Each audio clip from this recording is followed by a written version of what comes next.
this is a very, very, very short story about in-stream flows or flows that benefits the freshwater and riparian ecosystems, what lives in the river and along the river. Um, think of this natural flow regime, at least in the Americas, in the American continent, as pretty much before the European colonization.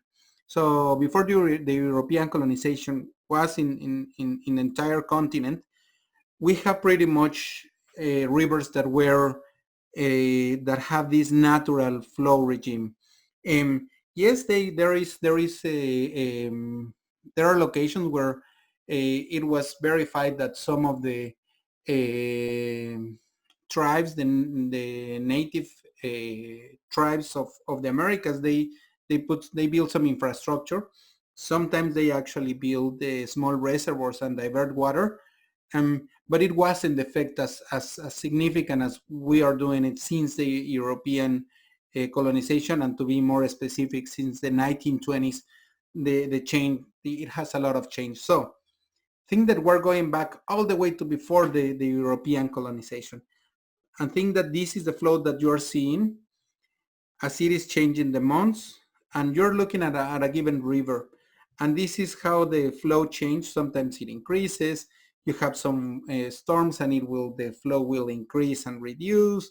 A large flood storm event that is bringing all this water, and then the transition from the wet season into the dry season. It was not until 1976 where we start kind of thinking about how to restore the environment, the ecosystem. The reality is that this environment or environmental flows, at the beginning, they were more focused on the water quality aspect.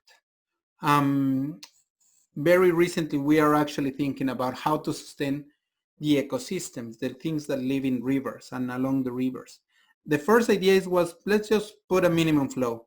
And actually, Tennant, who wanted to help rivers, in one of his discussions, he mentions like, well, if we just leave 10% of the flow of the average flow of rivers of water in rivers, that will be very beneficial, because we were depleting rivers at an enormous rate since the 1920s and even before. Um, that actually create this base flow flat throughout the year, and that really modified how the seasonal variability of this first storm that actually helped to provide a good water quality. These large storms that move sediment and bring also nutrients into the river, so plants can grow, so you have food for fish. It also modified this snowmelt recession that is a good cue for a fish to actually look for refuge and try to look for good places to survive the dry season. All what I told you, all those details were changed for a flat line that didn't provide the variability that it was needed for the native ecosystems.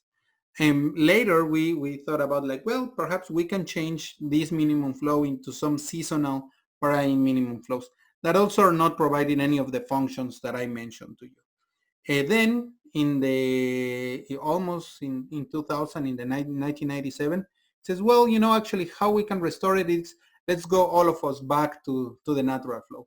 And again, here we are, humans or the society at large, we are here on the world, so it is impossible to ever all of us to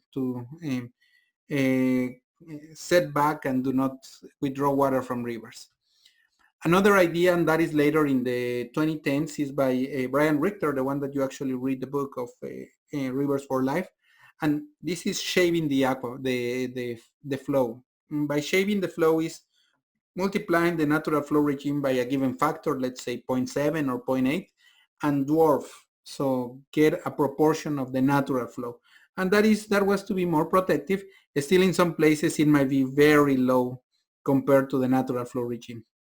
And then later in along those years, also in 2010, this concept of functional flows. So flows that can mimic certain aspects of the natural flow, but and try to address these functions, these specific functions for the river, this first fall flush or this first rainy store event to flush quality, some large floods to move sediment and to provide cues for migration, a good transition between the wet season and the dry season, all of this.